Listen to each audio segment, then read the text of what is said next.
Okay, so Daniel, part 2. Recap from last time. Daniel and his 3 friends, who I'm calling Ham, remember, were kidnapped and taken to Babylon, the center of King Neb's power. Neb was not a very nice man. And so everything that they knew in their lives, everything that was familiar, had descended into chaos and danger and uncertainty. And that's quite similar to what we face now, with COVID and lockdown and all the rest of it. And so in today's story, we're going to see how they responded back then to that situation and how we today can respond as well. So when Dan and Ham arrive in Babylon, God gives them wisdom. And this impresses Neb so much that he makes them some of his advisors. And then a year later, Neb has a dream. And this is a troubling dream.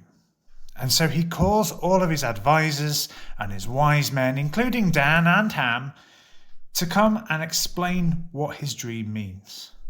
But Neb refuses to tell them what the dream actually was. He reckons that his advisors and his wise men are all trying to cheat him. And so he says if they can't tell him what his dream was, they're dead. He's going to kill them. Now, of course, they respond with, "We can't tell you. No one can tell you what your dream means, or even what it was." And so Neb says, "Fine, 24 hours, you're dead." So Dan and Ham obviously go home and they have this problem. What do? Well, they pray about it. They ask God for help. They know they can't solve this problem on their own. And so they ask for God's help. And God answers their prayers. Overnight, he tells Daniel what the dream was and what it means. And in response, Daniel prays again.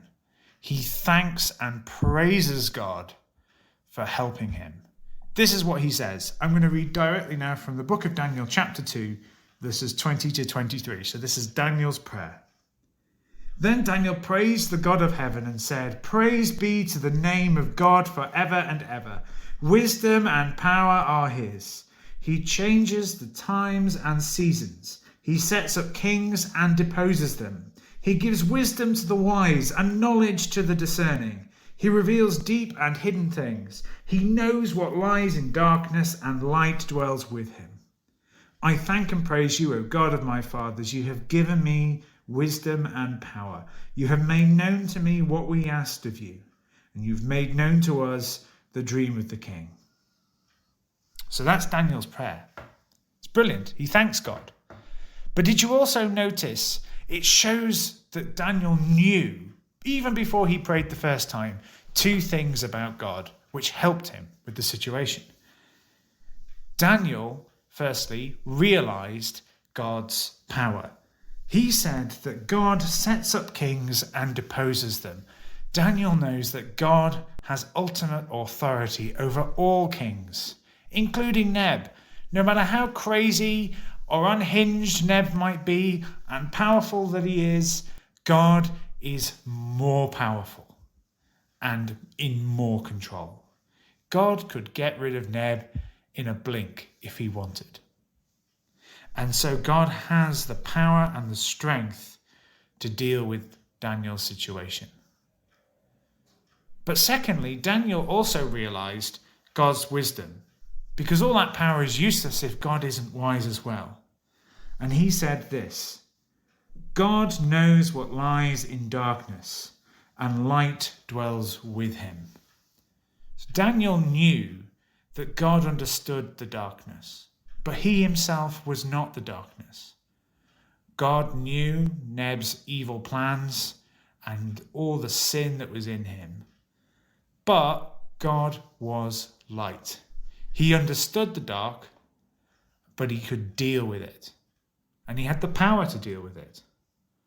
And so it was those 2 things, knowing God's power and knowing God's wisdom, that helped Daniel and helped him to pray and helped him to know that God would get him through that situation. And he does. And we'll find out more about that next week and what Neb's dream actually was. But for us today, facing chaos and uncertainty and danger, how can we get through that? Well, 3 things. Firstly, we can pray. We can ask God for help. Now, I'm sure we've all asked God for help in the past. But with these two other things, we know we're not just yelling into vacuum. We're not just shouting at space. Because we are far more certain than that. Because secondly, we can know God's power. Know God's power. If God can help Daniel and help the countless of other people in the Bible too, then he can help us through lockdown. He can help us through COVID-19. He is powerful to do that. And thirdly, we can know God's wisdom. Because God is not just a powerful warlord that smashes everything. He's far more intelligent and clever than that. He knows how to help us. He knows how to help Daniel. And he knows how to help us too, through everything that's going on. And so as we face all this chaos and uncertainty and danger, we can pray to God, safe in the knowledge that he is powerful to help and he is wise enough to help. And my hope is that as we do that, that chaos and that uncertainty will be replaced by calm and complete certainty that God is in control. We'll find out more next week.